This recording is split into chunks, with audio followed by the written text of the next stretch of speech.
orang Jerman dan ini tahun keempat aku tinggal di Indonesia. Karena Indonesia memang jauh dari negara saya. Pernahkah kalian membayangkan orang-orang yang datang dari negara yang kita anggap jauh lebih maju seperti Amerika, Eropa, hingga Rusia justru menemukan sesuatu yang hilang di negara mereka saat menginjakkan kaki di Indonesia? Ada sebuah kalimat menarik yang sering diucapkan para pendatang asing ini. Baru di Indonesia gue ngerasa hidup lebih waras. Salah satu hal yang paling membuat bule terkejut adalah keramahan orang lokal yang sering tidak masuk akal bagi logika budaya mereka. Bayangkan ada seorang bule yang sedang berlibur di Dieng tanpa saling kenal, bahkan tanpa saling mengikuti di media sosial. Tiba-tiba ada warga lokal yang menyuruhnya mampir hanya untuk mencoba kentang bakar. Bagi mereka ini membingungkan sekaligus menyentuh. Di negara asal mereka semuanya seringkali dihitung berdasarkan efisiensi waktu dan privasi. Tapi di sini mereka disambut seperti keluarga sejak masih dalam kandungan. Seorang turis Jerman menceritakan pengalaman bahwa di negaranya orang-orang sangat suka mengeluh dan komplain bahkan untuk hal kecil. Namun di Indonesia dia melihat banyak orang yang hidup jauh lebih berat, namun senyumnya tidak pernah hilang. Mereka bertemu sopir, ibu-ibu di pasar, hingga orang di warung yang semuanya hangat dan suka membantu tanpa pamrih. Hal inilah yang membuat mereka merasa malu sekaligus belajar untuk lebih banyak bersyukur. Adaptasi pertama yang paling terasa adalah makanan. Ada bule asal Rusia yang bercerita bahwa di negaranya dia hanya makan nasi setahun sekali, tapi di Indonesia dia makan nasi setiap hari, pagi, siang, dan malam, sampai dia merasa darahnya sudah berubah jadi nasi. Belum lagi soal cara kita mengolah makanan. Di luar negeri kentang mungkin hanya digoreng, tapi di Indonesia kentang bisa direbus, diulek, disayur, dibakar, bahkan diolah dengan bumbu yang sangat beragam. Jangan lupa soal sate dan gulai kambing yang bisa membuat seorang bule menghabiskan 2 porsi sekaligus saking nikmatnya. Namun adaptasi tidak selalu soal rasa, ada juga tentang fisik. Banyak bule yang harus nekat belajar naik motor karena itu adalah alat transportasi utama di sini. Mereka awalnya ketakutan, syok, bahkan ada yang memakai baju pengaman lengkap hanya karena takut jatuh saat baru belajar. Belum lagi tantangan jalan kaki di Indonesia yang naik turun di bawah matahari terik yang membuat mereka cepat ngos-ngosan. Bahkan ada momen lucu saat mereka pertama kali masuk ke sawah dan berteriak karena merasa geli dengan tekstur lumpur yang menjepit kaki mereka. Apa yang sebenarnya membuat mereka merasa lebih hidup di sini?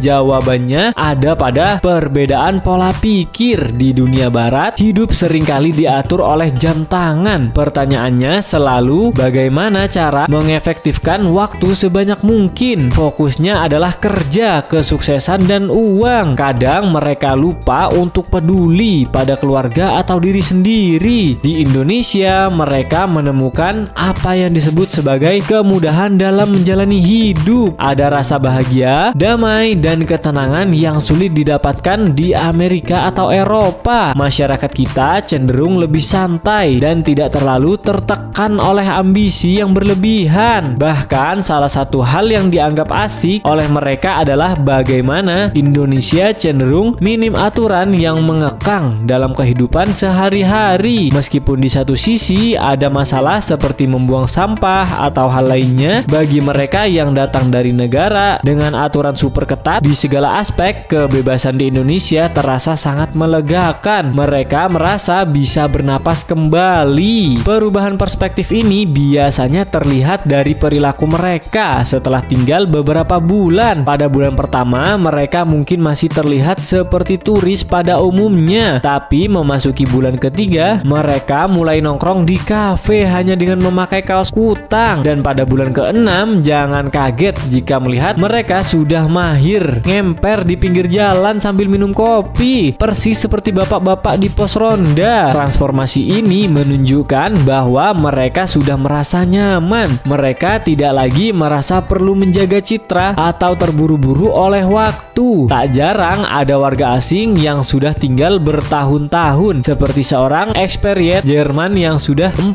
tahun di sini, menyatakan bahwa cinta mereka pada Indonesia muncul karena budaya yang istimewa. Bahkan ada yang bermimpi ingin menghabiskan masa tua di Indonesia daripada tinggal di panti jompo di Eropa. Pada akhirnya para pendatang ini menyadari bahwa Indonesia bukan sekedar tempat wisata yang indah alamnya. Indonesia adalah ruang untuk bernapas, tempat untuk merasakan kembali apa itu bahagia tanpa tekanan berlebihan. Indonesia selalu punya cara lembut untuk memeluk siapapun yang datang, membuat mereka merasa diterima dan akhirnya menciptakan kerinduan untuk tinggal lebih lama. Gimana nih menurut pendapat kalian? Yuk tulis di kolom komentar ya. Jangan lupa klik tombol like dan juga subscribe. Thank you.